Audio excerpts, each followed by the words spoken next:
Jean Stories presents Falling in Love with My Secretary. Written by Esha. Oh, bakit nakabusangot na naman yung mukha mo dyan? Sumasabay ka sa tanghaling tapat eh.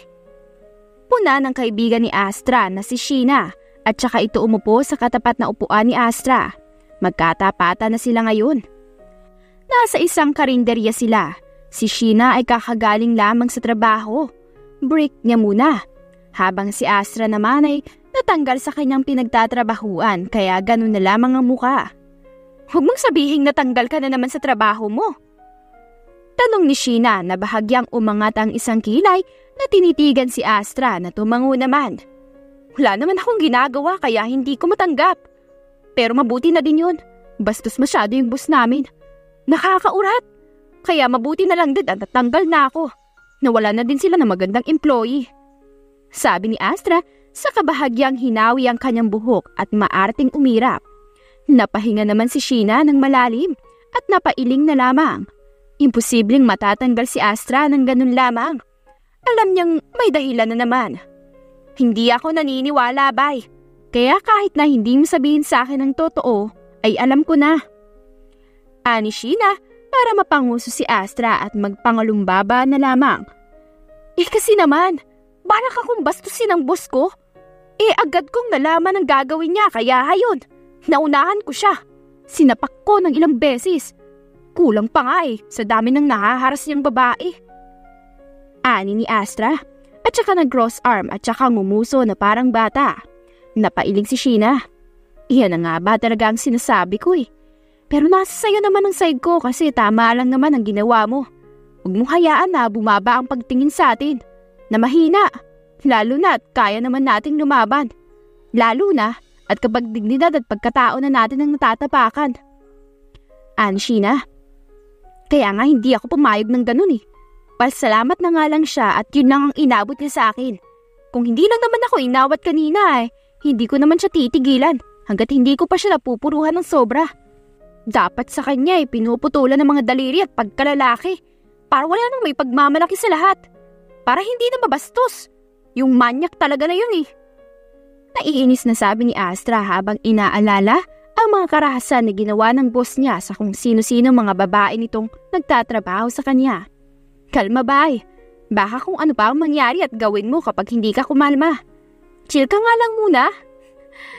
Natatawang sabi ni Sheena. Napairap naman si Astra at saka niya hinawi ang kanyang buhok. Ang aura ni Astra ay talagang maldita, lalo na sa kulay nitong akala mo ay may puyo. Kaya kapag titingnan mo siya ay mukhang maldita at kapag ang impression talaga sa kanya ay masungit. Mukha din siyang parang galit palagi dahil sa kanyang mukha. Pero yun ay normal na ekspresyon niya lamang. Marami lang talagang nagja-judge. Pero aminado naman si Astra na talagang may pagkamaldita siya at talagang may ugali siyang hindi maganda. Pero mabait naman siya kapag mabait sa kanya ang isang tao. Pero kung hindi naman mabait sa kanya, ay lumalabas ang pagiging masama ng kanyang ugali. At si Astra ay parang lalaki talaga umasta dahil idagdag pa sa kung paano siya pumorma. Marami na din ang napagkakamalan siyang bisexual pero hindi naman. Straight siya at ganun talaga siya minsan. Pero sa lalaki din siya nagkakagusto. Hindi sa mga babae. Hindi niya type. Pero kapag ganun ay sinasabi sa kanya ay hinahayaan niya na lamang kasi yun ang tingin sa kanya. Ngunit alam niya naman kasi sa sarili kung ano ang totoo. Nakakagigil lang kasi. Kung ikaw din naman ang makakita at baka mas doble pa ang gigil na mararamdaman mo kaysa sa nararamdaman ko. Kung pwede nga lang na ipakulong kang gagong yun Kaso malakas ang kapit sa may itaas. Porkit may pera. Kayang-kayang mapagtakpan at bayaran ng mga pulis na nagiging gago na din. Naging pulis pa. Pero hindi naman nagagawa ng maayos ang trabaho. Hindi deserve tawagin na pulis kung mas pinapairal ang pagiging mukhang pera kaysa sa hustisya na nararapat. Nanggigigil na sabi ni Astra na kumuyong pa ang kamao. Malaki talaga ang galit niya sa ibang mga tao kahit na wala namang ginagawang masama sa kanya. Ayaw niya lang talagang may mga babaeng natatapakan ng pagkatao, lalo na at hindi pa nabibigyan ng justice. Kaya may isang katangian at sikreto siyang tinatago na hindi alam ng lahat. Tanging si Sheena lamang ang nakakaalam. Kasi magkakilala na sila ni Sheena sa mga bagay na yon at parehas lamang sila. Tumingin-tingin si Sheena sa paligid at nang masigurado niyang busy ang karamihan sa kanya-kanyang ginagawa, ay bahagya siyang lumapit kay Astra at saka nagsalita ng mahina. So, anong balak mo? Alam kong may balak ka. Kilala pa naman din kita. Kaya magsabi ka na lang agad sa akin kung babanat ka. Mahinang bulong ni Sheena para mapatingin si Astra sa kanya. Kumindat si Sheena kaya napangisi si Astra. Si Sheena ang nakakasama niya sa mga trip, kalokohan at sa seryosong bagay na din. Parehas silang may pinaglalaban sa mundo. Lalo na at parehas silang hindi nakakuha ng justice. Kaya hindi sila masisisi kung may nais silang may paglaban. Hustisya para sa kanilang mga bahal sa buhay na nawala ang nais nila. Kaso hindi pa binigay sa kanya. Kaya sila na mismo ang gumagawa ng paraan para makamit ang hustisyang iyon. Kaya ginawa nila ang lahat para doon. Pero hanggang ngayon ay hindi pa din nila nakukuha ang dapat na hustisya para sa pagkawala na iyon. Dahil masyadong tago ang lahat. Kahit na anong gawin nila, kahit na anong hanap ng evidence na kailangan ay hindi nila mahanap-hanap. Dahil masyadong magaling ang mga may sala. Masyadong pinoprotektahan ito. Hindi talaga ako papayag sa ganun, Sheena. Akala nila simpleng babae lang ako. Tayo. Pero nagkakamali sila. Dahil magugulat na lang sila kapag nalaman nila ang totoo. Pero hindi natin ipapaalam. Ngising ani Astra na akala mo ibang taon siya. Agad na hinawakan ni Sheena ang kanyang kamay para pakalmahin. Kumalma naman ang mukha ni Astra. Isa sa meron si Astra ay hindi nito masyadong makontrol ang galit at emosyon na nararamdaman. Kaya kailangang nakaalalay si Sheena sa kanya. Hindi nito pwedeng iwanan si Astra dahil iba ang kaya nitong gawin. Kumalma ka nga, Astra. Wala tayo sa bahay ngayon. Baka hindi kita mapigilan kung sakaling magwala ka. Ipon mo muna yung nararamdaman mo. Kumain muna tayo dito, okay? Enjoy this day muna. Ipagsawalang bahala mo muna ang lahat. Ani Sheena at saka pinisilang kanyang kamay at ngumiti. Maliit namang napatango si Astra at saka ngumiti. Gaya ng sinabi ni Sheena ay matiwasay silang kumain ng kanilang mga order at pagak na nagtawanan na akala mo ay wala lang ang kaninang pinag-uusapan. Napapatingin din naman sa kanila ang ibang mga customer. Karamihan sa mga ito ay kalalakihan. Agaw na agaw kasi nila ang atensyon dahil sa kagandahang taglay nilang dalawa. Lalo na si Sheena dahil sa muka at pangangatawan nito na akala mo ay isang model.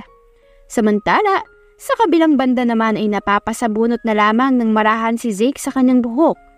Nagpipigil na lamang siya ng kanyang sarili na huwag sumabog sa sobrang galit at sa emosyon na nararamdaman. Palpak na naman kasi ang ginawa ng kanyang mga inutusan. Idagdag pa ang pagtatraidor sa kanya ng isa sa mga empleyado niya na spy pala ng kalaban niya sa ibang kumpanya. Pagdating kasi sa business ay hindi maiiwasan dyan ang may mainggit, lalo na kapag nakikita nilang lumalago ka. Nagiging mabango ang pangalan sa lahat at mas lalo pang nakikilala. Nagiging sikat. Kaya hindi maiiwasan ang mga taong mainggit sa iyo at talagang nais kang pabagsakin, kaya gagawin ng lahat sa bagay na yun. Hindi ako papayag na ganyan lamang ang mangyari. Kaya hanapin niyo ang babaeng yun. Kung ayaw niyong ako pa ang makahanap sa kanya. Wala akong pakialam kahit na babae pa siya. Punyeta! Gigil na sabi ni Zeke. Namumula na ang kanyang buong mukha. Hindi naman makaimik sa kanya ang kanyang mga tauhan. Mabuti na lang at walang mga babasaging bagay ang malapit kay Zeke. Kaya wala itong maibabato sa kung saan. Ganun pa naman din ito kung magalit. Kung ano-ano na lamang ang mga binabato. Mahigpit ang hawak ni Zeke sa basong babasagin na hawak niya na kung saan ay may lamang alak. Ilang beses siyang naglagay doon at nilagok ng walang alinlangan. Animoy sanay na sanay talaga pagdating sa alak. Hanapin niyo ang babaeng yun. Dalhin niyo sa akin. Now! Malakas na sigaw ni Zeke para mapangitla ang mga tauhan niya dahil sa gulat. Kapag hindi niyo nahanap ngayong araw at nadala sa harapan ko, hindi ako magdadalawang isip na patayin kayo mga inutil kayo. Kaya mag-umpisa na kayo sa paghanap sa kanya. Maring utos ni Zeke. Bahagyang napayukod na lamang ang mga lalaki sa kanya at tahimik na umalis para sundin ang kanyang utos. Zeke Mendoza ay kilala bilang isang dangerous and ruthless businessman. Nakakatakot siya sa madaling salita. Masyado siyang masakit at prangka magsalita. Kinatatakutan siya ng mga tauhan niya at empleyado na nasa loob ng kanilang kumpanya. Masyado itong dragon, lalo na kapag galit. Kahit nga din hindi galit, mapapagalitan lamang sila kahit sa simpleng bagay. Mabilis din itong mairita. Napakaikli lamang ng pasensya. Pero nakakatiis sa kanya mga tauhan dahil malaki ang sweldo sa kanya kaya hindi magawa ng iba na umalis. Gwapo si Zeke at talagang malakas ang kanyang karisma. Naagaw niya at nakukuha niya ang lahat ng atensyon lalo na ang kababaihan. Kahit nga ibang mga kalalakihan pa. Pero nakakatakot lang talaga kapag tititigan mo ang muka. Lalo na kapag seryoso masyado ang mukha nito. Akala mo ay mukhang galit kahit hindi naman. Marami na din ang nagkakagusto sa kanya at halos mga naghahabol na din na ibang mga babae. Pero kahit kailan ay hindi naging interesado si Zeke. Kailan pa man ay hindi siya nagkagusto sa isang babae. Masyado din kasi siyang heartless when it comes to girls. Wala siyang pakialam sa nararamdaman ng mga ito. Marami na din siya mga napaiyak ng sobra dahil masakit magsalita si Zeke at prangka talaga. Wala ding pakialam sa kung ano ang mararamdaman mo. Kapag ayaw niya talaga sa isang tao ay ayaw niya talaga. Papahiyain niya pa at kapag hindi siya nakontento ay mas higit pa ang gagawin niya. Pero kahit na ganoon ay marami pa din pa talagang nagbabalak at sumusubok sa kanya. Naniniwala kasi ang ibang mga babae na magbabago si Zeke, na kayang-kaya nitong magbago once na magmahal na din ang isang babae. Pero until now ay wala pa din talaga. Palaging updated ang mga tao sa buhay niya. Sikat din kasi si Zeke, kaya naman madalas din siyang usapan sa social media. Ilang beses na ding nabalita kahit na wala naman siyang ginagawa. Ganun katindi ang karisma niya. Buong mundo talaga ay nagwawala ng dahil sa kanya. Wala ng tao ang natira sa opisina ni Zeke. Napaupo siya sa kanyang swivel chair at napasandal siya. Naghilot ng kanyang ulo gamit ang kanyang mga daliri. Ano ka ba naman kuya? Agang-aga ang init na naman ang ulo mo. Kumalma ka naman. Sabi ng kararating lamang na kapatid ni Zeke na si Tanya. Umupo ito sa visitor chair. Talaga palang si Tanya. 19 pa lamang ito at kagaya ni Zeke ay maganda rin ito. Maging ang hubog ng kanyang katawan. Isang sikat na model si Tanya kaya naman mas nagiging sikat pa ang apelyidong ang Mendoza. Isang magaling sa business at isa naman sa model industry. Dalawa lamang silang magkapatid na alam ng lahat. Hindi naman tago ang bagay na yun. Saka namulat na din naman sila sa realidad kasi mga bata pa lamang sila ay tinuruan na agad sila ng kanilang mga magulang. Kaya hayon, marami na agad silang nalalaman kahit bata pa lamang noon ay mas lumalawak lamang ngayon. Baka mamaya tumanda ka na lang talaga dyang lalaki ka dahil masyado kang nai-stress sa ganyan. Diyos ko naman kuya, kailan ka ba mag-e-enjoy sa buhay mo kapag huli na ang lahat? Huwag naman puro work. Baka mamatay ka dyan. Ani Tanya at biro. Naging seryoso lamang lalo ang mukha ni Zeke. Dragon man si Zeke pero mapagmahal ito sa kanyang pamilya at may tinatagong malambing na side. Pagdating din sa mga ito ay talo na siya.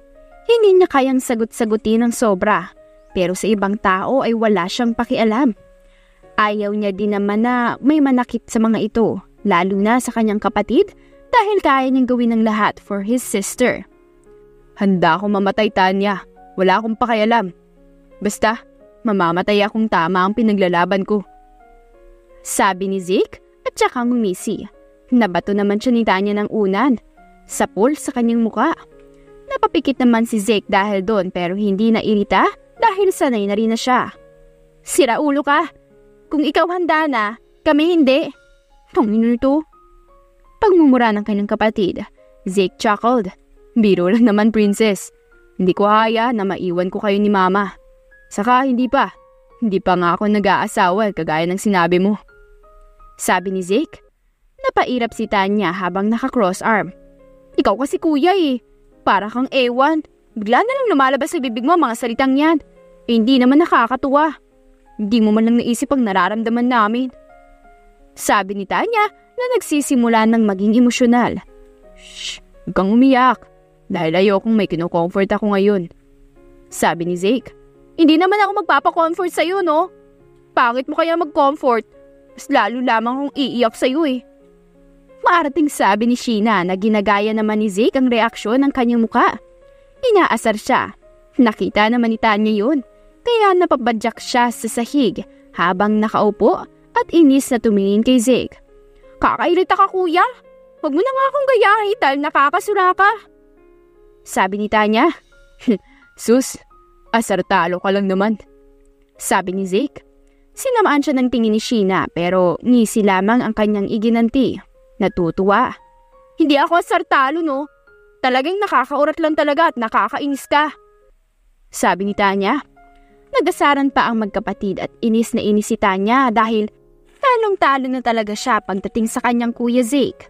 Dahil napakagaling talaga nitong mga asar. Halos napapaiyak na lamang siya at emote na lamang ang nagagawa niya. Hanggang sa dulo ay siya na lamang ang sumuko dahil talong-talo na siya. Shh! Huwag ka nang iiyak, princess. Hindi na. Tama na. Ani Zeke nang makitang paiyak na ang kanyang kapatid. Gusto niya pang asarin pero naawa na siya kaya tinigilan na. Bili mo lang ako ng ice cream. Vanilla flavor ang gusto ko Isumbong kita kay mama kapag hindi mo ako binili. Parang bata ang sabi ni Tanya, nagiging childish na naman. Marahang ginulo naman ni Zeke ang kanyang buhok at maliit na ngumiti. Oo na, hintayin mo na lang ako dito. Huwag kang pupunta sa kung saan Huwag kang aalis hanggat wala pa ako. Sabi ni Zeke. Tumango si Tanya. Nga po kuya, saka hindi naman ako bata. Ano akong gawin ganun? Ani Tanya. Kahit na, ikaw pa din ang baby at bunso namin. Ang prinsesa namin kahit na malaki ka na. Basta ang sinasabi namin at paalala namin ay palagi mong tandaan. Magsasabi sa amin palagi. Hindi ka naman namin pagbabawalan. We are just trying to protect you. Sabi ni Zeke. Naiintindihan ko naman kuya. At saka, mas gusto ko nga po na pinagbabawalan niyo ako. Na mahigpit kayo sa akin. Pero in the way na hindi naman ako masasakal. Kahit na minsan matigas ang ulo ko. Sabi ni Tanya na aminado na ganun nga siya. Ngiti lang naman ang ginanti ni Zeke. It's okay, princess. We understand naman Saka, normal lang din naman ang ganyan. Lalo na kapag may gusto ka talaga pero bawal. Pero always remember that we are supporting you. Always. Kaya no worries. Basta sa mga bagay na hindi mapapahamak ka. Ani Zeke. Napayakap na lang si Tanya sa bewang ng kuya at talagang malapit sila sa isa't isa. Para mantropa lang talaga ang turingan sa isa't isa. O siya, iwan na muna kita dito at bibilhan ko lang muna ang gusto mo. May gusto ka pa bang iba o wala na? Tanong ni Zeke. Wala naman na po kuya, pero ikaw na din pong bahala. Sabi ni Tanya. Napatango naman si Zeke at saka siya nagpaalam sa kanyang kapatid na aalis na. Kumaway pa si Tanya sa kanya at sinundan siya ng tingin pag-alis. Napangiti si Sheena nang mawala na sa kanyang paningin ng kapatid. Ay nako, sino kaya ang babaeng makakakuha ng atensyon niya at magpapatibok sa puso niyang bato? Sabi ni Tanya. Samantala, pawisan naman si Astra dahil kanina pa siya naglalakad. Naghahanap siya ng trabaho sa kung saan-saan. Lahat ay napuntahan niya na. Nag-apply na siya sa mga naghahanap at hinihintay niya na lamang ang tawag ng mga ito sa kanya. May iba din naman siyang pinag-a-applyan na hindi siya tinanggap. Hindi niya alam kung bakit kahit na kumpleto naman ang kanyang requirements at marami naman siyang karanasan sa iba't ibang gawain na trabaho. Tapos din naman siya sa kanyang pag-aaral kaya malaki talaga ang pagtataka niya kung bakit hindi siya natatanggap sa iba. Natry na din niya ang malalaking kumpanya at talagang kapag wala ngayong araw ay bukas siya mag-aayos ng mabuti. Gusto niya na ng permanent na work. Ay, bukas na lang. Pagod na ako ngayong araw. Kapag wala talagang tumanggap sa akin ngayon, di no choice ako, kundi yun na lamang ang gagawin ko. Sabi ni Astra sa kanyang sarili. Naglakad na siya papunta sa sakayan habang pinupunasan ng kanyang pawis. Agad naman siyang sumakay ng jeep nang may huminto sa kanyang harapan. Pag-uwi niya ay wala pa si Sheena kaya naman nagpalit muna si Astra at saka nag-ayos ng sarili. Pinuyudan niya ang kanyang sarili at nilagyan niya ng clip ang kanyang buhok. Nang sumapit na ang gabi ay doon na dumating si Sheena na may dalang 4 na paper bag. May 2 plastic bag din na may lamang pagkain at pasalubong para kay Astra. "Hi Astra! I'm here!" Masiglang sabi ni Sheena para makuha ang atensyon ni Astra na naagad na napalingon sa kanya at napatigil sa kanyang ginagawa. "Oh, hi! Nandiyan ka na pala. Di man lang kita naramdaman," sabi ni Astra. Nagbeso pa silang dalawa na akala mo ay matagal nang hindi nagkita, kahit na magkasama naman sila kanina. Parehas silang natawa. "Namiss kita agad." "Kahit na magkasama lang naman tayo kanina," sabi ni Sheena. "Ako din.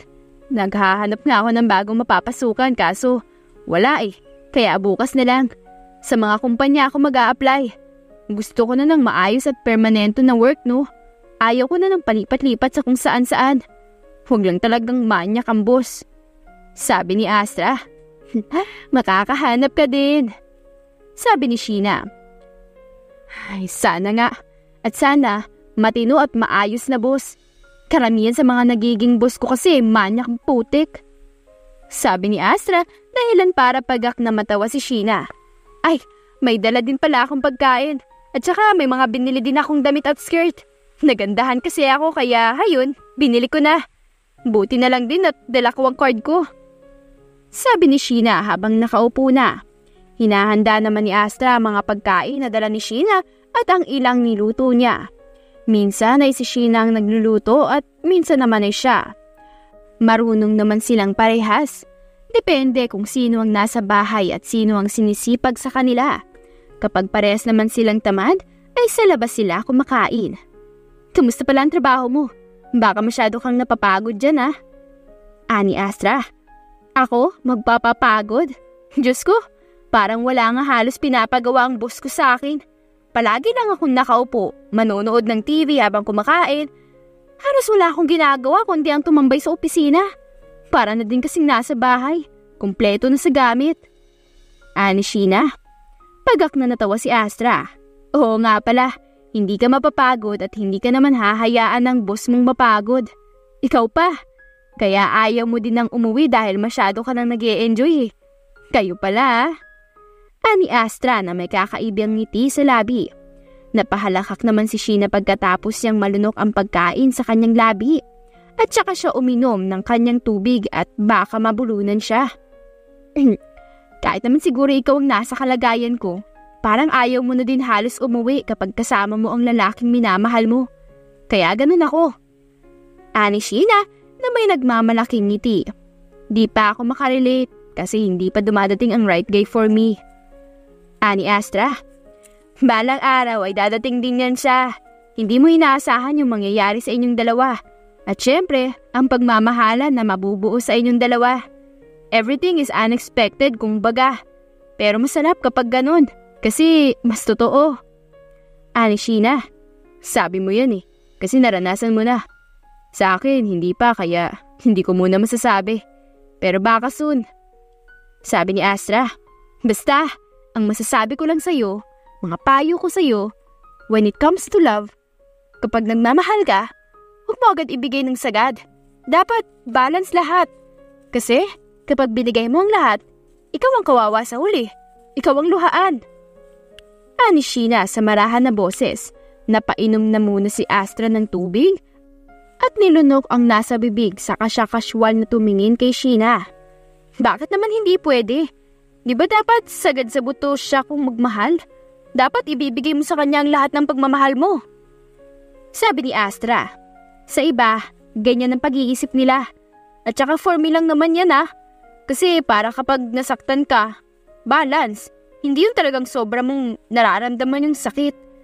Kasi, what if pag minahal mo siya ng sobra-sobra, tapos yung pagmamahal niya sa'yo ay 50-50 lang? Ikaw ang talo sa huli. Binigay mo lahat eh. Wala kang tinira sa sarili mo. Kaya ikaw din ang masasaktan sa huli," paliwanag ni Sheena. Napatango-tango naman si Astra. Naiintindihan niya ang sinasabi nito. "Oo nga no. Grabe pala pagdating sa pag-ibig ano. Buti na lang nandyan ka. Alam mo na lahat," sabi ni Astra. "Yan pa lang ang nalalaman mo. Wala pa yan sa kalahati. Mas marami ka pang malalaman, Astra, na hindi ko pa nasasabi sa'yo. Kung baga, introduction pa lang sinabi ko. Basta ang mga sasabihin ko lang ay just be ready for everything. Sabi ni Sheena sa marahan na boses. Don't worry, hindi naman ako basta-basta magmamahal lang ng mga lalaking wala lang at walang paninindigan. Deserve ko naman na mas higit pa sa hiling ko, no? Hindi perfect pero alam niya kung paano magtrato ng babae ng maayos. Yun lang, ayos na sa akin. Sabi ni Astra, mataas talaga ang standard ni Astra sa isang lalaki. Gusto niya ay magalang, mabait, marespeto, may paki sa lahat ng bagay, marunong sa pagluluto, at maraming alam. Gusto niya din na mas matanda sa kanya ng 2 o 3 taon. Kasi para sa kanya, mas matured kapag ganun at kayang mag-handle ng isang relasyon. At ng ugali niya o kaya naman ay kaya siyang i-handle. Pero higit sa lahat ay pasok sa standard niya kapag ang lalaki ay may pananampalataya at takot sa Diyos at marunong magtrato ng maayos sa isang babae. Hindi lang mabait sa kanya, kundi sa lahat. Pero syempre, siya ang queen treatment. Ayaw niyang na may kaagaw siya. Gusto niya ay siya lamang. Kapag siya ang mahal, sa kanya lamang ang atensyon. Aminado si Astra na may pagkasiloso siya at talagang nananakit siya kapag nagsiselos. Pero hindi pa naman niya nararanasan at nararamdaman ng bagay na yun kasi wala pa naman siyang kasintahan. Never pang nagkaroon ng kasintahan si Astra kahit na marami naman ang nanliligaw at nagkakagusto sa kanya noon. Talagang wala lang pasok sa kanyang standard at talagang hindi niya gusto. Ni wala nga siyang nagugustuhan ni isa man, pero kinaiinisa ng sobra ay marami. May enemy talaga siya noong high school. Halos inis na inis sila sa isa't isa to the point na i-issue pa silang 2 na baka daw magkatuluyan balang araw. Pero parehas lamang silang nandidiri ng 2. Hindi naman nangyari ang mga sinabi ng iba sa kanila dahil hindi naman sila ngayon. Ni hindi nga alam ni Astra kung nasaan ang lalaking yun. Ni hindi pumasok sa isip niya kailanman ulit. Ngayon na lamang. Bumalik kasi sa kanyang isipan ang mga alaala kasama ang lalaking yun. Aminado siyang naging malaki din ang parte nito sa kanyang buhay dahil nakasama niya ito sa kanyang high school life. Mataas nga pala ang standard mo sa lalaki. Pero ako, naniniwala ako na kabaligtaran ng lalaki para sa'yo na gusto mo. Ganun ang iba eh. Yung hiniling mo ay ganun. Pero ibang ugalit personality ang dumating. Sabi ni Sheena, napairap si Astra. Masyado mo naman ata akong ginagaya sa'yo, porkit iba ang hiniling mo sa dumating eh. Pero swerte ka na nasa kanya ka na, no? For me, kita ko talaga kung paano niya patunayan ng sariling niya sa'yo. At kung paano talaga niya mas ginagawang deserving at worth it yung sarili niya para sa'yo. Sabi ni Astra, napangiti naman si Sheena. Kaya nga, ang swerte ko sa kanya at hindi ko siya kayang saktan. Maliban na lang kapag nasa kama kaming 2. Ngising ani nito. Nabulunan naman si Astra kaya mabilis siyang napalunok. Natawa si Sheena dahil sa reaksyon nito. Ay na, yung bibig mo ah. Kitang kumakain tayong 2 tapos magsasalita ka ng ganyan. Wala ka ng respetong babae ka. Asik ni Astra. Naku Astra, hindi ka naman na din magiging inosente kapag nakilala ka na talaga. Kumain na nga tayong 2 ng maayos at baka may masabi pa akong hindi dapat. Ani Sheena. Nagtatawanan silang kumain na 2 at kahit sila lamang ay masaya sila at komportable sa isa't isa. Hindi kailangan ng marami sa friendship dahil mas maganda na ang kakaunti ngunit totoo. Kapag marami naman ay hindi naman kaibigan ang turing ng iba sa'yo. Kaya sapat na silang 2 sa isa't isa bilang magkaibigan. At ayaw na nila pang may madagdag, pero kung maayos naman at mabuti, ay wala namang problema sa kanila. Samantala, sa bahay naman ni Zeke ay kakatapos niya lamang sa pagsasanay sa paggamit ng baril. Biyasa na siya sa iba't ibang mga armas, pero hindi pa siya kontento. Gusto niya na mas higit pa. Marami siyang nakakaaway simula noon pa man. Dahil basagulero siya kaya kailangan niyang maging magaling para alam niya ang tira ng kaaway sa kanya. Para saan ba ang ganyan at ganyan pa talaga ang ginagawa mo? Parang hindi ka napapagod ah. Ani Kyle, ang matalik na kaibigan ni Zeke na kanyang pinsan din.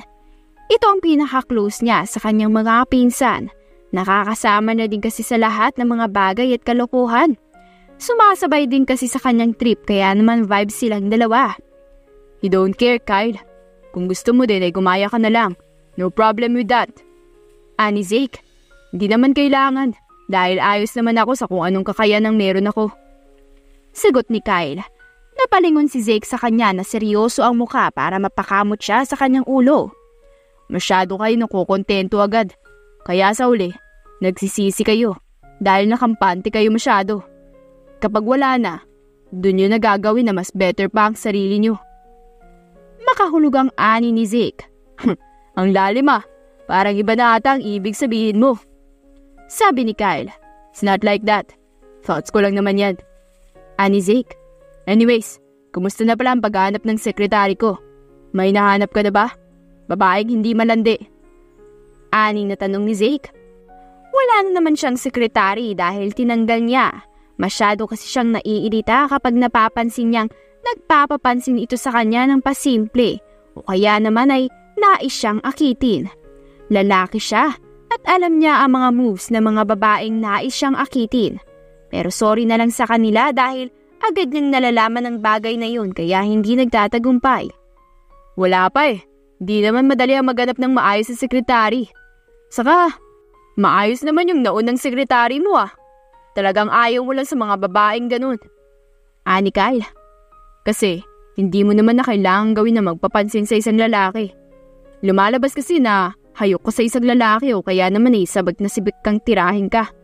Pero ang malala, wala namang pagmamahal na kasama. Ani Zeke, grabe ang prangka mo naman magsalita. Wala man ng preno. Ani Kyle, kung alam mo sa sarili mong maganda ka at deserve kang mahalin, nakikita naman ng isang lalaki yun. At lalaki mismo ang lalapit sa'yo. Gagawa ng paraan para makuha ka. Hindi ikaw. Know your worth. Dapat mong respetuhin ang sarili mo. Ani Zeke, seryoso ang boses. Napakamot naman ang ulo si Kyle.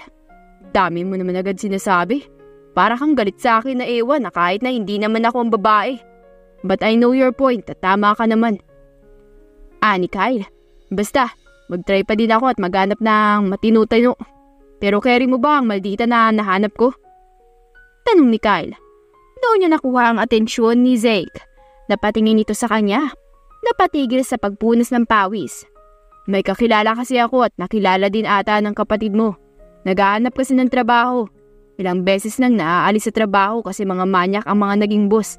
E ayun, sinasapak niya kaya natatanggal siya. Babae siya Baka lalaki isipin mo. Galing yun sa mga nakalap kong information about sa kanya. Biro ni Kyle. Pero hindi natawa si Zeke. I think okay siya para maging sekretary mo. Dagdag nito. Wishy. Tanong ni Zeke. Saglit na natigilan si Kyle dahil hindi niya inaasahan yun. Astra Lopez ata ang pangalan niya. Sagot ni Kyle at si Zeke naman ay natigilan nang bigla siyang may maalala. Ilang beses ding nag-echo sa kanyang utak ang pangalan na yun. Astra. Mahinang banggit ni Zeke at wala sa sariling napangiti na lamang. Nagtaka naman si Kyle. Hala, nababaliw na ata siya. Bigla na lang napapangiti. Ani Kyle sa isipan. Mag-apply siya sa akin. Ako mismo ang kakausap. Kung naghahanap pa siya ng trabaho, sabihin mo na mag-try sa kumpanya ko at bukas siya pumunta para sa interview. Sabi ni Zeke at saka iniwanan na si Kyle na hindi nakaimik pero sinundan niya si Zeke ng tingin. Ano nangyari sa kanya? Mukhang kilala niya ata si Astra dahil ganun ang kanyang reaksyon. Sabi ni Kyle na napapailing na lamang. Si Zeke naman ay nakalabas na ng pinto. Nakangiti siya na parang ewan. At kapag may makakita sa kanya ay mapagkakamalan na lamang siyang baliw. Astra ha? I'm excited to see you again, my love. Ani Zeke. Kinabukasan, maagang nagising si Astra. Hinanda niya agad ang sarili niya. Nag-asikaso siya dahil may tumawag sa kanya na nag-offer sa kanya ng trabaho. Basta ba ay pumunta na lamang siya sa kumpanya ng mga Mendoza. Sikat ito at talagang kilala ng mga masa. Naglagay ng hikaw si Astra. Nagpabango din siya at pagkatapos ay kinuha niya na ang mga requirements niya at ang kanyang bag. Ready na sa kanyang pag-alis. Wow, masyado ka namang blooming ngayong araw. Kala mo may date? Ani Sheena nang mapansin siya nito. May date ka dyan. Wala kang boyfriend, gaga. Ani Astra para mapatawa si Sheena. Joke lang naman. Pero ang ganda mo today, girl, ah. Ani Astra. Ngayon lang, wala nang susunod. Magpapakababae na naman ako ngayon dahil opportunity na mismo ang lumalapit sa akin. Ani Astra. Gora na yan. Support naman ako always. Ani Sheena. Basta girl, ah. Iwasan ang pagiging mainitin ng ulo. Dagdag dito. Oo na. Tatandaan ko na. Huwag ka mag-alala. Sabi Astra. O siya, aalis na ako at kailangan daw maaga. Dagdag pa nito. Nagbeso muna silang dalawa bago magkalayo na sa isa't isa. Nag-commute lamang si Astra kahit na may sasakyan naman sila ni Sheena na kanilang pinundar. Tig-isa pa. Sumakay siya ng taxi. Maluwag ang kanyang paghinga at walang kahit na anong kabang nararamdaman. Magpanggap man o hindi ay ayos lang. Ani Astra sa kanyang sarili. Nakarating siya sa kumpanya ng mga Mendoza. Hindi na bago sa kanya ang building kaya naman hindi na siya namangha pa. Tinitingnan niya ang itaas nito at naglakad na siya papunta sa may entrance. Excuse me po, mag-a-apply po ako. Sabi ni Astra sa guard na siyang nagbabantay at pinakita niya ang evidence. Pinapasok siya ng guard. Pagpasok niya ay inilibot niya ang kanyang mga paningin. Napatingin naman agad sa kanya ang ibang mga naroon na may halong pagtataka sa kanilang mukha. Pumunta si Astra sa isang babaeng kanyang nakita. Miss, saan ang floor ni Mr. Mendoza? Tanong ni Astra. Maldita namang tumingin sa kanya ang babae na bahagyang nakaangat pa ang isang kilay. Pigil naman si Astra na tinitigan din ng babae ng masama. Kumalma ka, Astra. Kailangan mong maging mabait ngayon. Ani Astra sa kanyang sarili. Sekretary niya ako. Ako ang bago. Kung ayaw mong isumbong kita ay sabihin mo na agad sa akin. Sabi ni Astra. Bumakas naman ang takot sa mukha ng babae kaya sinabi na agad ang floor ni Zeke. Napairap naman si Astra nang makaalis ang babae sa kanyang harapan. Nakita naman ng ibang mga babae yun kaya napaiwas na lang ng tingin sa kanya. Masyado namang mga chismosa at maldita ang babaeng to. Di nila alam na mas maldita pa ako sa kanila. Ani Astra na makasakay na siya sa elevator. May sumunod pa sa kanya sa pagpasok kaya napatingin siya sa babae. Pinagmasdan niya ito simula ulo hanggang paa. Napansin naman ng babae na parang nakatitig sa kanya kaya napaharap kay Astra. Hello po! Ngiting anita niya. Doon nagbago ang ekspresyon ng mukha ni Astra. Napangiti siya. Nararamdaman niyang magaan ang loob niya. Hello din. Anong floor ka? Tanong ni Astra sa malambing na boses. Sa 30th floor po ako. Kay kuya. Sabi ni Tanya. Talaga? Kuya mo ba si Mr. Mendoza? Tanong ni Astra. Napangiti ng mas malawak si Tanya. Opo, kuya ko siya. Mabait naman si kuya. Ani Tanya. Wow, sakto. Mag-a-apply ako dun kasi inoperan ako. Ani Astra. Natigilan saglit si Tanya. Bagyading nanlaki ang kanyang mga mata hanggang sa napangiti ulit. Hala talaga? OMG, sana matanggap ka. Sasabihin ko kay kuya na tanggapin ka. I like you na agad po. Can you be my ate po? Magalang na tanong ni Tanya. Ngumiti si Astra. Oo naman, walang problema. Ang hyper mo. Puna ni Astra para mas lalong lumabas ang pagiging childish ni Tanya. Nag-usap silang dalawa sa loob ng elevator. Hyper na hyper si Tanya. Komportable kasi siya kay Astra na nakikisabay din naman sa kanya. Totoo naman ang pinapakita ni Astra kay Tanya dahil nararamdaman niyang totoo talaga si Tanya sa pinapakita din ito sa kanya. Huwag ka nang kumatok ate. Ako nang bahala. Saka alam niyo naman na pupunta ako dito. Sabi ni Tanya. Tumango naman si Astra. Wala siyang pasabi at katok. Pumasok na lamang kasama si Astra na nagdadalawang isip pa. Pero pumasok na din kasabay ng dalaga. Pero hindi hinayaan ni Tanya na maupi ito. Kaya naman sinabayan siya sa paglalakad. Kuya! Agaw atensyon ni Tanya sa kanyang kapatid na napalingon naman at maging si Bryle. Kasama mo na pala ang kaibigan mo. Mabuti naman. Ani Bryle. Napakunot ng noo si Tanya dahil sa pagtataka. Kaibigan? Tanong ni Tanya. Oh, di ba siya yung kaibigan mo? Nagtatakang tanong din ni Bryle na nagpapalit-palit pa ng tingin sa dalawa. kina Tanya at Astra. Magkaibigan kami pero ngayon lang naman kami nagkakilala at naging friends. Nakasabay ko siya sa elevator. Baka naman iba ang sinasabi mo. Ani Tanya, napakamot ng uri si Bryle. Ganun ba? Pasensya na. Akala ko ikaw ang may kaibigan sa kanya. Hindi pala. Nalito lang ako. Ani Bryle na bahagyang nahihiya. Ayos lang yan, Kuya Bryle. Siya nga po pala mga kuya. Kasama ko po si Ate Astra. Mag-a-apply daw po siya din eh. Tanggapin mo na, kuya. Ani Tanya kay Zeke na nakatingin kay Astra. Nagkatitigan ng dalawa at may kung ano silang naramdaman sa isa't isa. Akala mo magkakonekta sila gamit ang kanilang mga mata. Malakas ang pintig ng bawat puso nila at hindi maiwasan ni Zeke ang kanyang mga paningin dahil masyadong nakuha ni Astra ang atensyon niya. Kuya, masyado ka namang nakatulala kay Astra ba? Maganda siya no? Ikaw Nangaasar ang tinig na sabi ni Tanya. May kakaibang ngiti din sa labi. Doon lamang napaiwas ng tingin si Zeke kay Astra, ngunit ang dalaga ay nanatili pa rin ang tingin. Umayos ng pagkakaupo si Zeke at naging professional na ang emosyon maging ang kanyang galaw. Lumabas muna kayong dalawa at kailangan ko lang interviewin siya. Ani Zeke kina Tanya at Bryle. Interview lang kuya ha? Baka mamaya may gawin kang hindi maganda sa kanya. Yari ka talaga sa akin. Pagbabanta ni Tanya.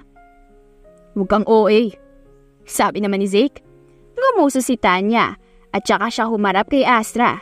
Sapakin mo si Kuya Ate kapag may sinabing hindi maganda sa'yo. O kaya naman ay may ginawang di tama. Ani Tanya. Pagak na natawa si Astra.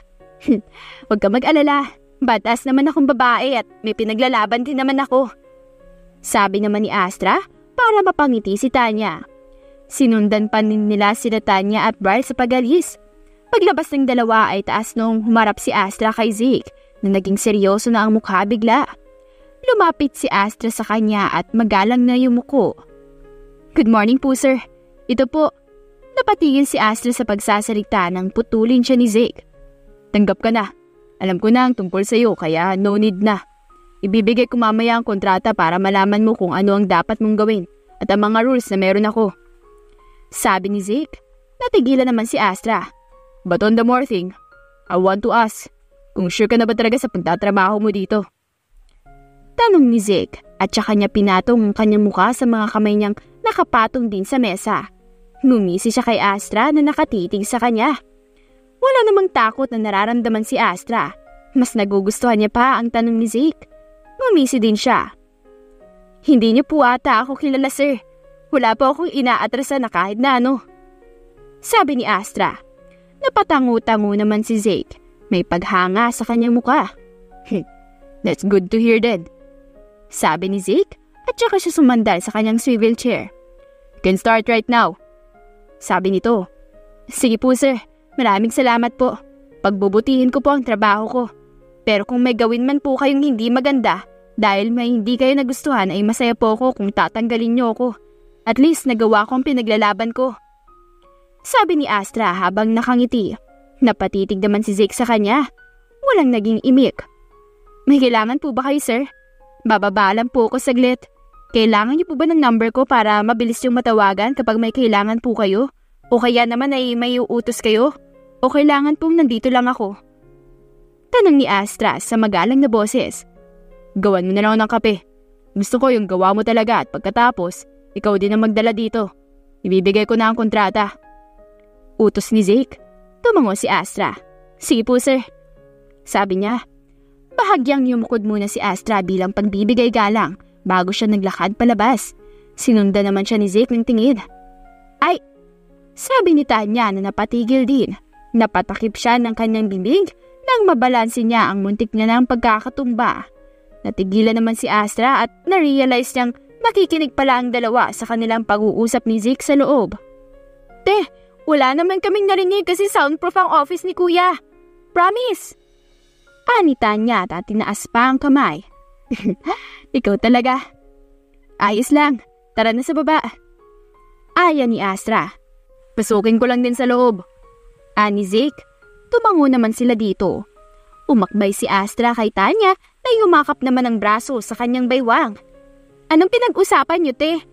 Maayos naman bang kausap si kuya? Hindi ba siya masungit? Tanong ni Tanya.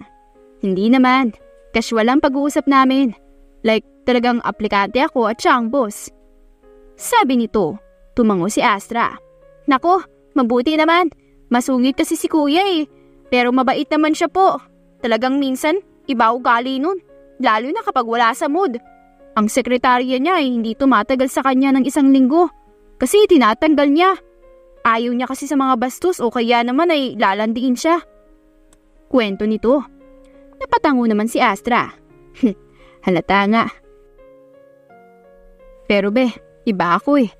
Sorry, nananapak ako kaya ilang beses na din akong natatanggal sa mga pinagtatrabahuan ko. Kasi mga manyak ang mga boss ko. Buti na lang may opportunity na lumapit sa akin kaya ginrab ko na. Ani Astra, pagpasensyahan mo na lang ugali ni kuya minsan ate ah. Basta, huwag kang aalis. Yari di naman siya sa akin kapag tatanggalin ka niya. Ani Tanya, nagtawanan lamang silang dalawa. Nang makababa na sila ay napatingin sa kanila ang mga empleyado. May pagtataka sa muka at nagbubulungan agad. Hala, close agad sila ni Ma'am Tanya? Ang bilis naman. Di ba mapili si Ma'am Tanya sa mga taong kakaibiganin niya? Oo nga pero tamo silang dalawa. Close na. Hindi kaya girlfriend ni Sir ang kasama niya? Kasi hindi ganyan ka-close kung hindi ang kasintahan ni Sir. Samut-saring bulungan ng mga ito. Mga chismosa talaga sila minsan. Bulong na nga lang, naririnig pa. Sabi ni Tanya. Ano ka ba naman? Huwag mo na lang silang pansinin dahil ganyan talaga sa mundo. Kapag may mga bagay o kakaiba silang nakita na bago lamang sa kanilang paningin, marami agad silang masasabi kaya masanay ka na. Sabi ni Astra. Napatango si Tanya. Oo kaya nga mabuti na lang at mahaba ang pasensya ko kapag nalalaman kong pinagbubulungan ako ng ibang tao. Sabi ni Tanya. Kapag ganun, maraming ibig sabihin. Baka naiinggit o kaya naman ay may ibang napapansin sa'yo. Ani Astra. Casual na nag-uusap ang dalawa. Inilibot muna ni Tanya si Astra sa buong building. Marami siyang itinuro at sinasabi din ng mga ibang impormasyon. Pagod naman sila dahil pabalik-balik sila. Kahit na naka-elevator naman at isa pa ay maraming floor kaya hinihingil sila ng huminto. Nasa kantin sila ngayon kung saan sakop nito ang buong floor. Ang lawak pala ng building na to, no? Grabe. Tapos may mga secret place pa. Sabi ni Astra. Oo at ikaw lang ang dinala ko sa mga secret place na yon. Kasi bawal talaga yun malaman ng mga nag-work dito. Malalagot kay kuya. Kasi kita mo naman yung mga nandun. Sabi ni Tanya. Tumango si Astra. Oo nga hindi ko nga akalain na may ganun pala dito. Ani Astra. Nakita kasi ni Astra ang mga nasa loob ng mga secret place na ito. May iba't ibang mga armas at may iba ding teknolohiya kung saan may mga tao din na nagmamanage noon. Hindi mo din talaga mahahalata na may secret na lugar yun dahil parehas ng kulay ng dingding at mga pintuan.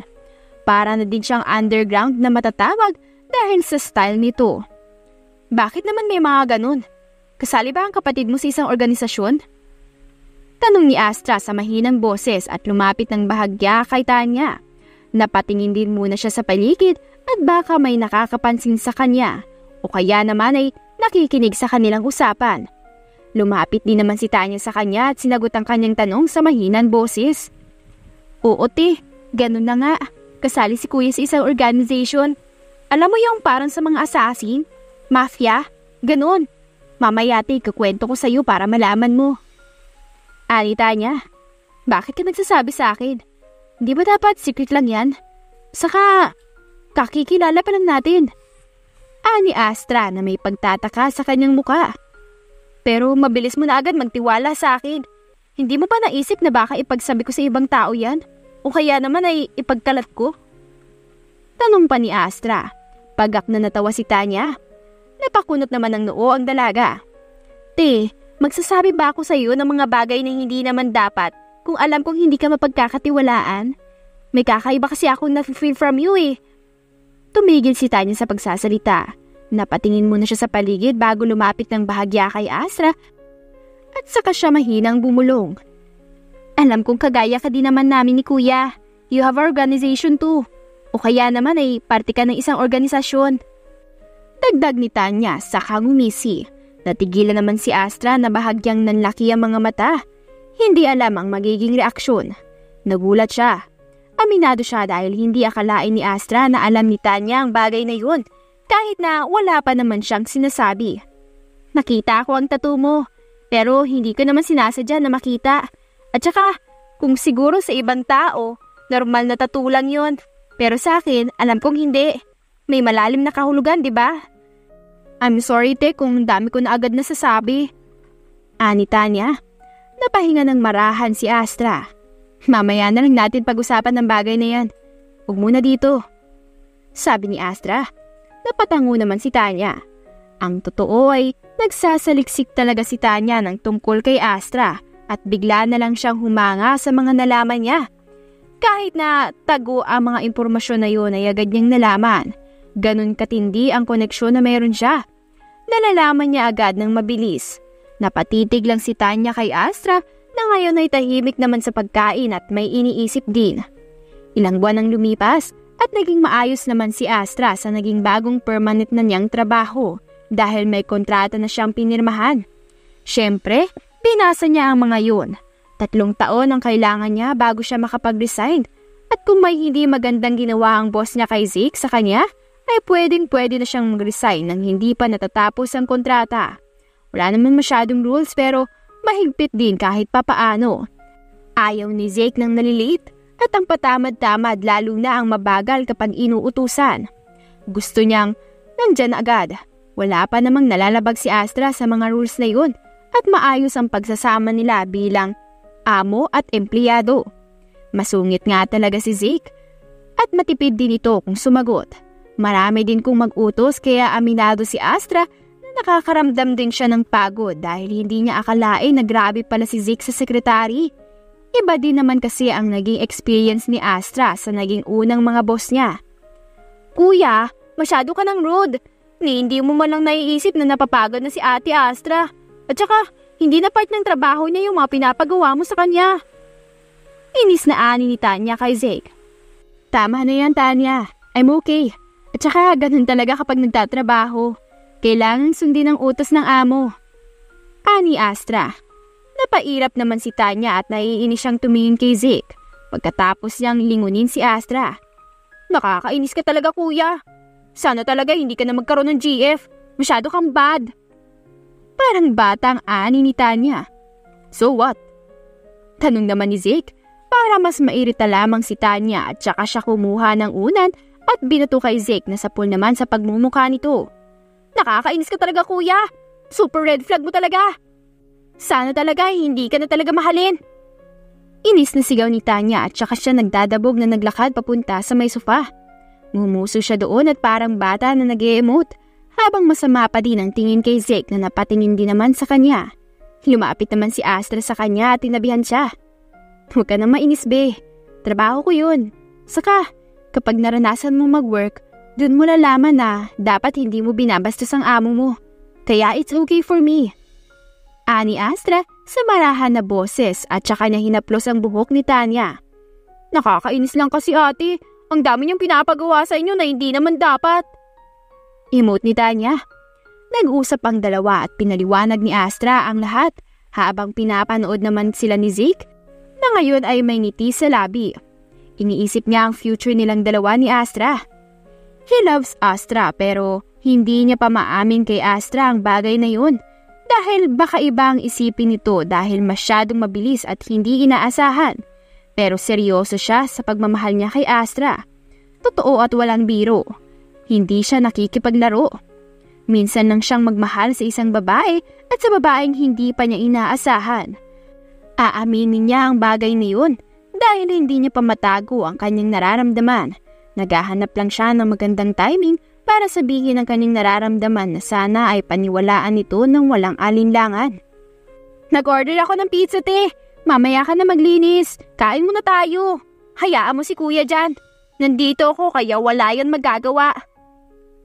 Maangas na sabi ni Tanya. Tumango naman si Astra at saka siya tumingin kay Zeke na nakatingin pala sa kanya. Nag-iwas ng tingin ng binata Nang tumingin si Astra sa kanya at nagkunwari na may binabasa, napangiti naman si Astra. I know that look, Zeke. Parehas lang tayo. Hindi man ako sigurado pero nararamdaman kong meron na din. Sabi ni Astra sa kanyang isipan. Sana masuklian mo ang pagmamahal ko sa iyo oras na dumating na ang araw na malaman mo. She added. Nagtagal ang titig ni Astra kay Zeke nang mapansin niyang lilingon si Zeke sa kanya. Agad siyang nag-iwas ng tingin at mabilis na ibinalik yun kay Tanya na todo ang pagdaldal. Dumating na nga ang order ni Tanya na pizza at kumain na din sila ni Astra nang hindi man lang inaaya si Zeke. Kuya, you want? Tanong ni Tanya. Bumili ka no? Duh. Pangaasar ni Tanya at saka siya napairap. Napailing si Zeke at tinuon na lang atensyon kay Astra na lumalapit sa kanya. Binaba ni Astra ang tray sa kanyang harapan kung saan may nakalagay doon na pizza at saka juice na kanyang ginawa. Nag-angat ng tingin si Astra kay Zeke. Maliit siyang ngumiti. Merienda po sir. Masyado ka nang subsub sa pagdatrabaho. Kailangan naman ng pahinga. Inom ka po muna ng juice. Sabi ni Astra sa malambing na boses. Napatitig naman si Tanya sa kanila na naririnig ang usapan. Napapailing na lamang ito habang nakangiti. Hindi na ako magtataka kung balang araw magkakatuluyan silang dalawa. At hanggang dulo ay sila na talaga. Mahinang sabi ni Tanya. Masyado siyang mapag-observe sa paligid niya. Kaya alam niya ang bawat galawan ng mga taong nakapaligid sa kanya. At isa na doon ang kanyang kuya. May kakaiba siyang napansin sa kilos nito at sa kung paano ito tumingin kay Astra na nahuhuli niya. Pero hindi alam ni Zeke dahil masyadong tutok kay Astra. Pero alam ni Tanya at sigurado siyang ang minamahal na ng kanyang kuya ngayon ay si Astra at wala nang iba pa. Kung hindi gagawa si kuya ng paraan para sa kanilang dalawa, ako mismo ang gagawa ng paraan para maging sila. Hindi ako papayag na lumubog ang ship ko. Mahinang ani pa ni Tanya at parang ewan na nakangiti sa kawalan. Are you okay, Tanya? Nag-aalalang tanong ni Astra nang mapansin niya si Tanya na nakatulala sa kung saan. Nabalik naman si Tanya sa realidad na kumurap pa at saka humarap kay Astra na may bakas na ang pag-aalala sa muka. Ayos lang te, may naalala lang kasi ako bigla pero no worries po. Sabi ni Tanya sa magalang na tono. Ngumiti naman si Astra at tumango. Naging casual na lamang ang kanilang pagmemerienda at inaya naman nila si Zeke na sumalo sa kanila. Hindi naman ito tumanggi at nagdalawang isip. Nagtatawanan sila at kung ano-anong pinag-uusapan at kwento ni Tanya tungkol kay Zeke. Kaya naman namumula na ang buong mukha nito at hindi maiwasang mahiya. Lalo na at nakikinig pa ang kanyang babaeng mahal na natatawa na lang din sa mga nalalaman. Hindi tuloy makatingin si Zeke ng maayos kay Astra na ngayon ay namumula na ang pisngi habang nakatitig kay Zeke. Zeke is cute. He's cute. My man is cute kapag namumula ang mga pisngi niya at parang patang hinaasar sa kanyang crush. Ani Astra sa kanyang isipan. Stop it, Tanya. Pigil ni Zeke sa kapatid na hindi niya matingnan. Ayaw niyang sungitan ito o kaya naman ay samaan ang tingin. Nandiyan kasi si Astra kaya hindi siya makagawa ng ano. Si kuya parang bata. Ba't ka nahihiya? Saka memories lang naman yon. Ang dami mo kayang kahihiyan moments kagaya nung to. Napatigil si Tanya. Napahalakhak na lamang siya. Tanya? Tigil ni Zeke. Oo na kuya. Tama na at baka mabulgar pa ang pinakamalalang kahihiyan mo. Baka hindi pa matuloy yung ship. Makahulog ang sabi ni Tanya na pinagtaka ni Zeke. Ngumisi naman si Tanya. I got you kuya kaya don't worry. Magsabi ka lang sa akin para hindi ka mauunahan ng iba. She added. Naging matimbang ang tinginan ng magkapatid. Nagtataka naman si Astra sa dalawa. But she knows na may kakaiba. In the end, bumalik na sila sa pag-uusap. Hindi nagaanong nagdaldal pa si Tanya tungkol kay Zeke. Puro kwento na nito about sa sarili. Pero magdabag lamang pasimpleng kumukuha ng tingin si Zeke kay Astra na ngayon ay nakangiti at hindi niya maiwasan na mas lalong mamangha sa dalaga. Mas lalo lamang siyang nahuhulog dahil sa natural nitong ganda na kanyang nakikita. 2 linggo ang lumipas at may pagbabago na naman kay Zeke. Alam naman ni Zeke ang nangyayari sa kanyang sarili at wala siyang itatanggi kung sakaling tatanungin siya ng kung sino. Damn, ang gwapo mo Zeke! Pagpuri ni Zeke sa kanyang sarili habang nakaharap sa salamin, inaayos ang kanyang buhok. Ngumiti at kumindot pa siya. Masyado ka naman nagpapagwapo dyan, kuya. Hindi naman halatang nawala na yung sinasabi mo noon na hindi ka magkakaroon ng girlfriend Aba, bigla atang nagbago ang ihip ng hangin ngayon. Tapos sa taong hindi mo pa inaasahan na magugustuhan mo, no? Pangaasar na lumapit si Tanya sa kanya kahit na kanina pa ito sa pinto at pinagmamasdan si Zeke. Anong ginagawa mo dyan sa pinto? Kanina ka pa ba dyan? Kunot noong tanong ni Zeke. Don't worry, kuya. Hindi naman makakalabas lahat ng mga narinig ko. Sa akin lang yun. Ani Tanya. Hindi ako naniniwala. Halos nasabi mo na nga lahat kay Astra mga bagay na kahihiyan para sa akin. Masyado mo na akong pinapahiya sa babaeng mahal ko. Baka mamaya sira na ang diskarte ko niyan dahil sa mga nalaman niya. Walang alinlangan na ani ni Zeke. Napatigil si Tanya na nanlalaki ang mga mata hanggang sa napapitik na lang siya sa hangin. OMG! Talagang totoo ngang may gusto ka kay Ate Astra? Grabe! Sa mismong bibig mo na nanggali kaya hindi ka pwede mag-deny, kuya. Ani Tanya na tuwang-tuwa. Hindi mo pa ba alam? Masyado naman akong obvious. Masungit na ani ni Zeke. Napatili si Tanya. Ang lakas ng tili nito kaya napatakip na lamang si Zeke sa kanyang mga taina at hindi maiwasan na mairita dahil sa pagiging OA ng kapatid niyang hinahampas na siya ngayon sa balikat dahil sa kilig na nararamdaman. Napairap na lamang si Zeke sa kanya. Whatever, Tanya. Pero wag mo akong pangunahan pagdating kay Astra. May diskarte ako at ayaw kong masira ng dahil sa'yo, okay? Marahang ani ni Zeke. Napanguso naman si Tanya. Grabe ka naman, kuya. Hindi naman ako ganun, no? Saka, support kita sa mga gagawin mo. Promise po, hindi na ako mangingialam. Ani Tanya at tinaas pa ang isang kamay na sign na nangangako nga siya. She was smiling too. Basta kuya ha, dapat mapasa iyo si Ate Astra kasi I want her to be my ate. Gawin mo po lahat para makuha mo ang oo niya. Saka, huwag mo siyang sasaktan dahil talagang kamumuhian kita. Pananakot ni Tanya. Zeke chuckled. Tinulo niya ang buhok ng kapatid. Huwag kang mag-alala. Di ko naman gagawin ang bagay na yan. Saka may kapatid akong babae. Ikaw, paano kung sa'yo ginawa yun? Di ba masasaktan din ako bilang kuya mo? Kaya promise, hindi ko gagawin kay Astra yun lalo na at nalaman mo lahat ang tungkol sa buhay niya. Gagawin ko lahat para makuha ang yes niya. Ngiting ani ni Zeke. Napatili na naman si Tanya at pinaghahampas si Zeke sa balikat na hinayaan naman ito. Masaya siyang masaya ang kapatid niya para sa kanya. Go mo yan, kuya. Suportado ako sa'yo. Basta, huwag kang mahihiyang humingi ng help sa akin if need mo talaga. Kasi willing to help naman ako lalo na kung pagdating kay Ate Astra. Ani Tanya.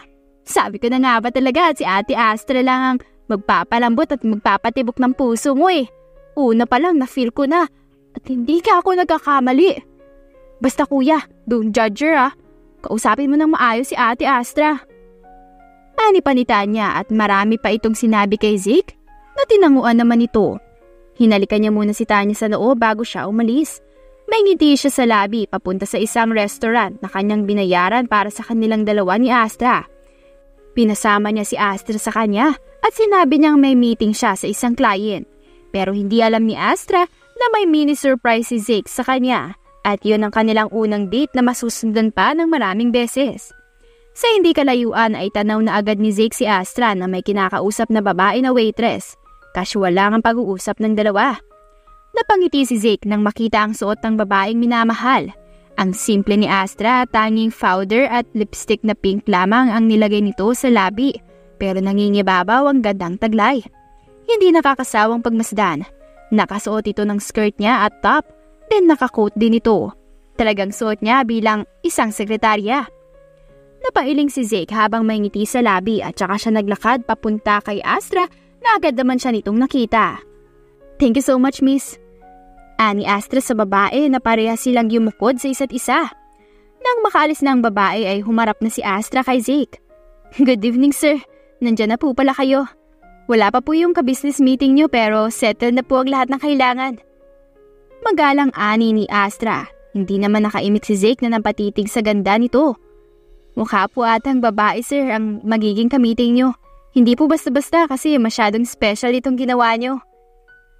Munting ani ni Astra pero pagpapanggap lamang yun dahil deep inside ay nasasaktan siya. Iniisip niya na sana ay siya ang nasa posisyon ng babaeng kamiting ni Zeke na alam ni Astra na hindi lamang ito basta kamiting. "Let's sit, Astra," sabi ni Zeke at saka siya ginaya sa isang upuan. Nagtataka naman ang mukha ni Astra na nagulat nung umpisa. Ngunit wala na siyang naging imik at sinunod na lamang si Zeke. Pagkatapos siya nitong alalayan sa pag-upo ay umupo naman ito sa kabila. Magkatapatan na sila ngayon. Nasa isang malaking heart sila na kung saan ay may mga petals na nakadesign. May mga kandila din sa paligid at flowers sa mesa at sa madaling salita ay romantic ang lugar. Date kung tatawagin ang mangyayari o kaya naman okasyon. "Sir?" tanong ni Astra, sobrang lakas ng kabog ng dibdib niya. "Ayaw ko nang patagalin pa, Astra. At ayaw kong mas lalo ka pang makonfuse. Alam kong hindi inaasahan ang lahat but I want you to know that I love you, Astra. Mahal kita, Astra." Sabi ni Zeke habang namumungay ang mga mata. Mas lalong natigilan si Astra, lalo nang kuhanin ni Zeke ang kanyang kamay sa mesa. "My feelings for you is true, Astra. Ngayon ako nagmahal at gagawin ko ang makakaya ko para mahalin mo din ako. Pero kung wala, hindi ko ipipilit ang sarili ko. Pero at least, sumubok ako." Ani pa nito. Ramdam naman ni Astra ang pagiging sincere nito. "Mahal din kita, Zeke." Ani Astra. Natigilan si Zeke. Nagulat din. "Mahal kita.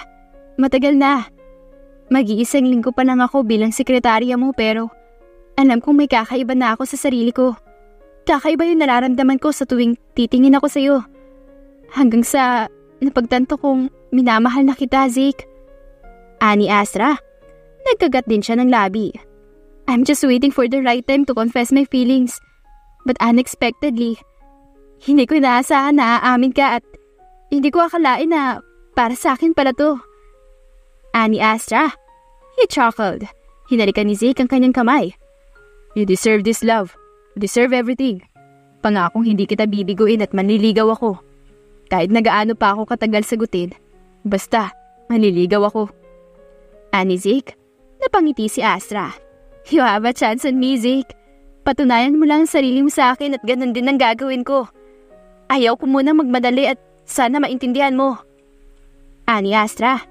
"I understood love and I love you." Madamdaming ani nito. "I love you too, Zeke." Ani naman ni Astra. Naging masaya ang gabi nilang dalawa dahil sa hindi inaasahan na pag-aaminan. Nanligaw nga si Zeke kay Astra at ginawa niya ang lahat para makuha ang oo nito. 1 taon din mahigit nang sagutin siya ni Astra at in-enjoy din muna nila ang kanilang mga sarili bago sila ikasal at bumuo ng pamilya sa edad na 29. Naging masaya ang kanilang pagsasama dahil sabay nilang hinaharap at magkasama ang lahat ng problema. Masaya na silang dalawa kasama ang 2 anak na biyaya ng Diyos sa kanila. At dyan na po nagtatapos ang ating kwentong pinamagatang Falling in Love with My Secretary. If you like the story, please don't forget to like, comment, share, and subscribe for more wonderful stories. Hanggang sa muli, paalam!